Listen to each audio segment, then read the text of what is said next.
Hi guys, good morning. Welcome to my vlog. So, it's morning dito sa Switzerland at hindi ako nakapasok ngayon sa trabaho gawa yung aking anak ay may sakit. So, ang ginawa ko na lang is naglaba ako at ngayon naman dito ko sa balkon namin isasampay kasi may araw ngayon. So, magandang magsampay dito sa may balkon kung may araw. So, ang dami ko talagang labahin lagi. Every week yan, ganyan. Sobrang daming nilalaban. Buti na lang dito sa Switzerland is hindi namin kinakamay kundi may masina. So, maganda dito ngayon sa umaga. May sunrise dito sa harap ng aming balkon. So, napakaganda. At saka maririnig mo lang yung yung ibon, huni ng mga ibon. Ayan, so maganda siyang magtambay-tambay din dito. So may mga upuan din ako dyan. At saka lamesa, minsan dito kami nagkakape or kumakain. Ayan. So ngayon, medyo maganda yung araw niya. Kasi nung nakaraan, sobrang ulan-ulan dito sa Switzerland.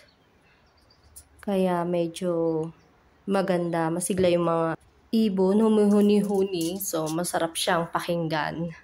18 years na ako dito nakatira sa Switzerland. Nakapag-asawa ako ng Swiss. At ngayon naman ay may dalawa akong anak. Ayun nga, yung isa may sakit, yung isa naman ay nasa school. 8 years na ako single mother, so lahat talaga sa akin lahat. Lahat ng trabaho dito sa bahay mag-isa kong ginagawa. So minsan naman tumutulong naman yung mga anak ko. Ganyan, sa pagbabacuum ng sahig, pagsasampay. So tumutulong sila sa akin minsan. Pero mostly talaga sa akin lahat-lahat. So minsan nakakapagod na rin pero kailangan tumayo para sa kanila, para dito mabuhay, para makasurvive dito sa Switzerland kasi mag-isa lang ako dito, wala akong pamilya. Lahat ng pamilya ko ay nasa Pilipinas.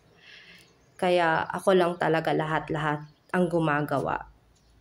So, ito na nga ngayon yung ginagawa ko kung saan-saan ko na sinasampay yung ibang mga damit kasi puno na yung sampayan ko. Kaya, minsan sa upuan, kung may pa yan, sinasabit ko na lang sa upuan or kaya kung saan-saan, basta maarawan lang siya at matuyo. Kanina nga nag-text na ako dun sa boss ko na hindi ako makakapasok kasi may sakit pa rin yung aking anak. Kahapon pa ako hindi nakapasok sa trabaho kasi nga yung anak ko talagang may lagnat. So kung mamayang gabi lagnatin pa siya, so dalhin ko na siya sa doktor bukas. Pagkatapos ko nga isampay yung mga damit, nagdilig naman ako ng mga tanim ko dyan. So ngayong year na to, ngayong summer, nag-decide na uli ako magtanim sa aming balkon. Mahilig talaga ako magtanim-tanim kahit doon pa sa Pilipinas. Pero ngayon dito nga sa Switzerland, wala naman kami ditong lupa. Kasi nangungupahan lang kami sa apartment dito. So wala kaming matataniman na lupa. Ang ginawa ko na lang ay bumili ako ng mga paso at bumili na ako ng lupa na inilagay ko sa paso para makapagtanim ako.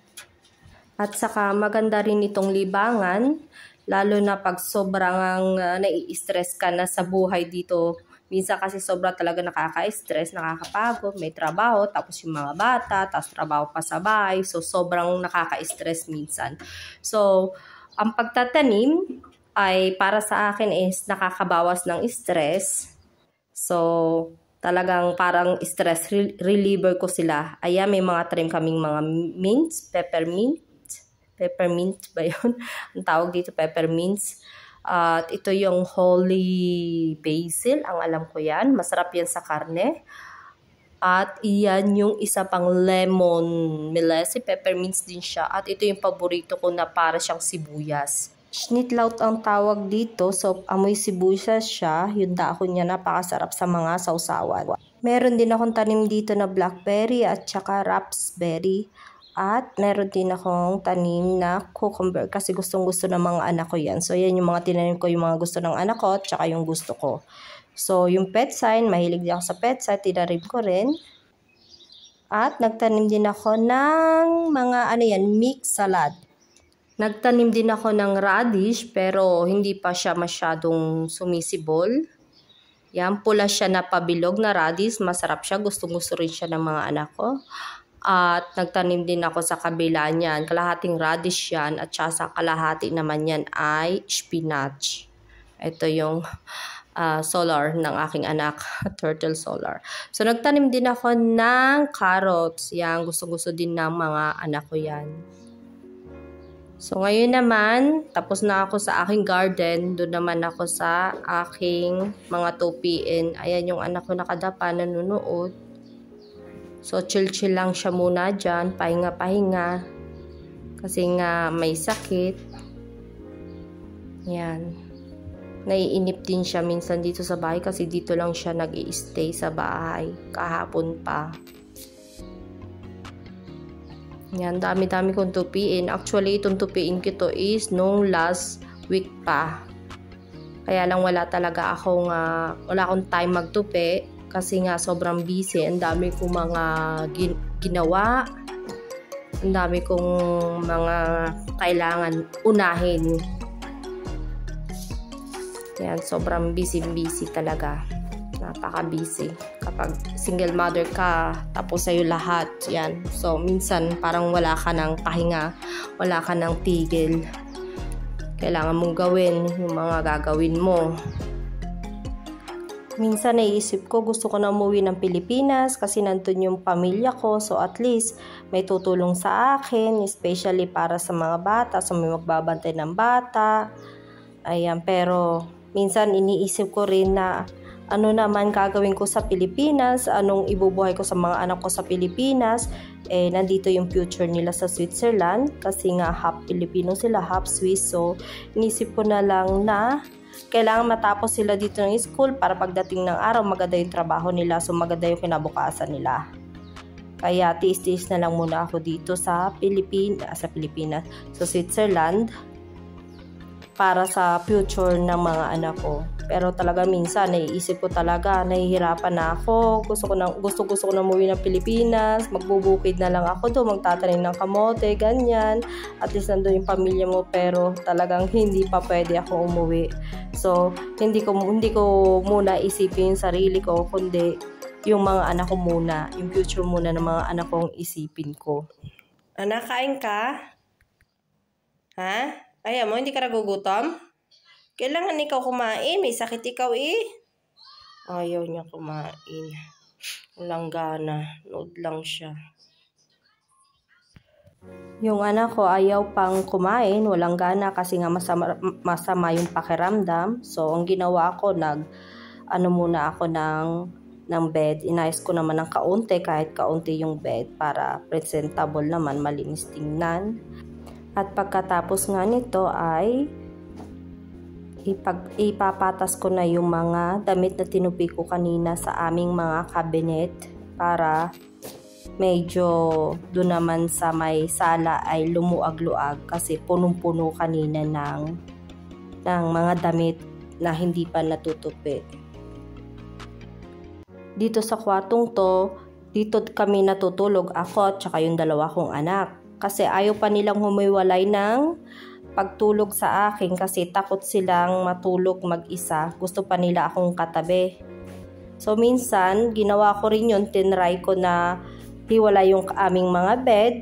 Pero, pagdating ng umaga, pagising ko, nakikita ko, nandun na sila sa tabi ko. So, lumilipat sila pag nagigising sila. Lumilipat din sila sa akin.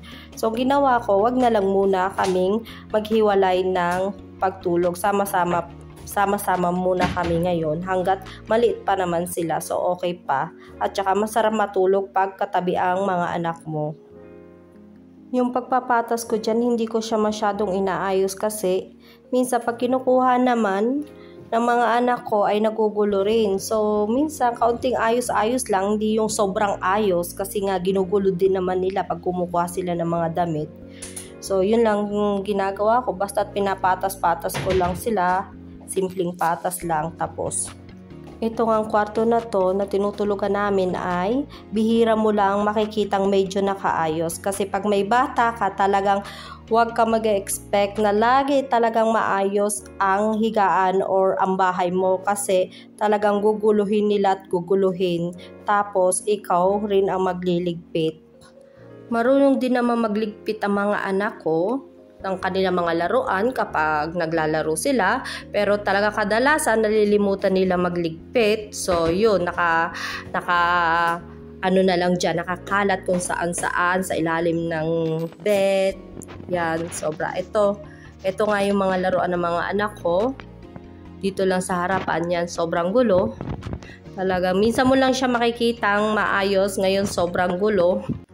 After naman na magligpit ng mga damit na tinupi, ayan, pinagluto ko ng pancake ang aking anak. Buti na lang, nagutom siya kasi kagabi pa talaga siyang hindi kumakain. At kaninang umaga, wala siyang almusal kasi wala siyang gana kasi nga may sakit siya. Buti na lang ngayon talagang kumakain na siya after kong bigyan ng gamot.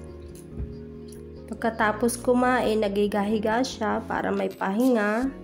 Para makatulog din, kailangan niya ng maraming tulog para mabilis siyang gumaling. Dito ko na po tatapusin ang aking video. Thank you for watching. Please like po at subscribe.